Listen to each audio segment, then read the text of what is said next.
Hi Tubies, here's Alexandra, and welcome to my review of the new army book for the Wood Elves. Well, what can I say about the Wood Elves? They have always been kind of skirmish army and an army for people that really know the game very much, and it's not a fire and forget army like Chaos, for example. It is a finesse army, and well, in this new incarnation of the Wood Elves, they really deserved it. But well, let's see. What defines a good army? Well, you can first argue armies with the best magic items and magic and elite units and all that kind of stuff makes a good army. No. I think to judge an army is to count the amount of core units in the army that you're willing to take. Normally, this applies almost entirely for Warhammer 40k, but also in some degree for Warhammer Fantasy. Most armies nowadays consist of the least amount of core units you can actually fit into an army and bump up the elite and super units of your army, because the core units are most of its kind are shit. Best example are the Chaos Space Marine forces with your two 10-man squads of Chaos Cultists, and then you take Hell Drakes and all the fancy stuff. I don't want to ramble much about this, but in my opinion, a good army is an army that has core troops that you actually want to field on the battlefield. And the Wood Elves are that kind of army. They have nowadays core units that you really want to have. So let's start with the Elves itself. Here, the simple Glade Guard is in the new edition upgraded from Coward and Cunt to an elf, an actual elf. That is awesome. What does it mean? Well, first of all the elves in the Wood Elves have now the always strikes first rule. This is something that bothered a lot of players long time. The High Elves had that for several years now, this always strikes first, and it bothered the hell out of people when they thought, okay, there is a High Elf, and out of a sudden he becomes a Dark Elf or a Wood Elf, and he is degrading in his power. But, well, now they finally have that. With the additional rules in the always strikes first rule that you can reroll missed to hit rolls if you have a higher initiative than your opponent, that makes this unit, even the standard Glade Guard, absolutely awesome. Awesome-tastic. Because with an initiative of 5, they have the upper hand of almost all other core units except maybe Chaos Warriors. But other than that, this is just simply awesome. Also, the Glade Guard have now the Azurai Longbow, meaning that all the weapons from all the arrows fired from an Azurai Longbow have the armor-piercing special rule, meaning that if you don't upgrade your Glade Guard, your strength 3, range 30 inches volley-firing longbows make an armor penetration of -1. Even when only at strength 4, this -1 occurs in the first place.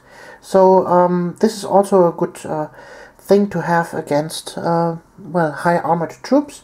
It allows you to well, kill more enemies and reducing their armor volume. What else is to say? The Wood Elves benefit from the new rule with a Volifier, also because nowadays you can take a 30-man unit in a big block like this here, and several more can fire than in early editions where only the front rank could fire. They have also an additional special rule, army-wide for almost all the elven units. This is called Forest Stalker. What does it mean? Well, Forest Stalker is, if you have Forest Stalker, you... okay. A model with this special rule has the Forest Strider special rule. In addition, at least half of the models in a unit are within a forest. All models in that unit have the Forest Stalker special rule. Fire in one more rank than normal if you're in a forest. So, well, the Wood Elves now benefit greatly from forest. When the new edition from Warhammer Fantasy came out, the Wood Elves got a big bump because of the forests.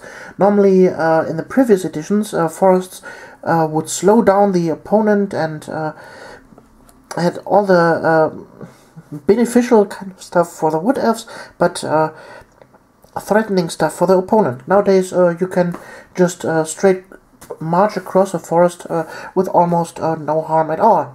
And so the Wood Elves, well, we're taking their biggest advantage, and nowadays they can go through a forest without having to fear any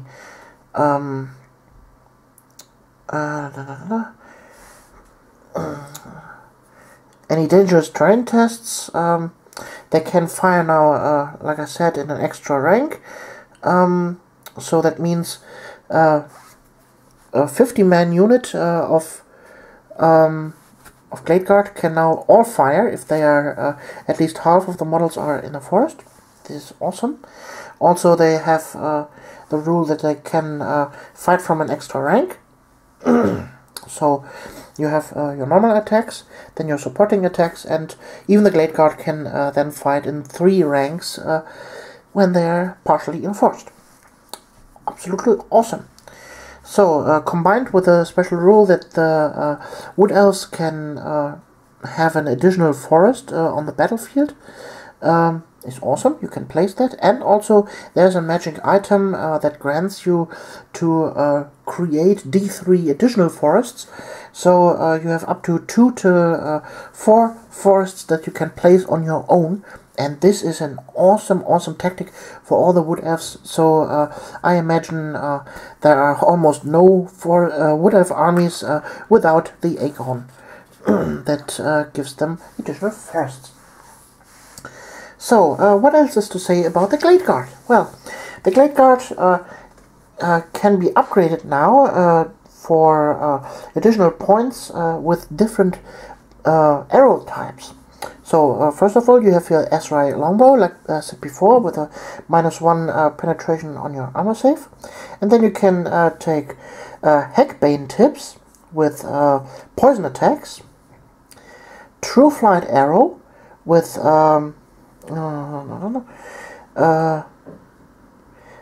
they don't suffer any hit penalties, so this is a good thing for your cavalry units. Then the Moonfire Shot or Starfire Shaft. Those are flaming attacks, and also get a +1 bonus on roll to wound against models where the majority of the models are from forces of order or forces of evil, of destruction. So you have basically arrows against good models and arrows against bad models. So then you have the Swift Shiver Shards that make multiple shots too. This is also awesome. If you have a 15-man strong unit, like I said, in a forest that can shoot with everybody, now they shoot twice, meaning 30 shots from one unit with ballistic skill of 4, armor piercing. This is deadly. And then last but not least, you have the arcane botkins, or bootkins, or however you pronounce this. They have an additional -3 modifier for their armor saves. So those are awesome against any kind of well, high armored troops like Chaos Warriors, Dwarves, and Knights, and so of that kind. Well, those are only the Glade Guards, and I haven't even started really. The point cost is equal like in the old edition, but with the upgrades from the arrows, you can boost them up to kind of a big deal. So with the most expensive bows, they are then 17 points per model. That's quite a bumper, but well, on the other hand, they are really good troops. Also, a good something that is on the back burner for the Wood Elves is the fact that you almost have no armor save at all. So your Glade Guard can't take any armor, and most of the units have only light armor or a 6+ ward save, and that's not so good. But well, on the other side, you're fast. You're most likely to don't even go into combat if you don't want to. So so much for that. Well, I guess for the first part of the review, that is enough. I will continue in my next video talking about the other core units, dryads, and so on. And we see us in the next video. Your Alexandra.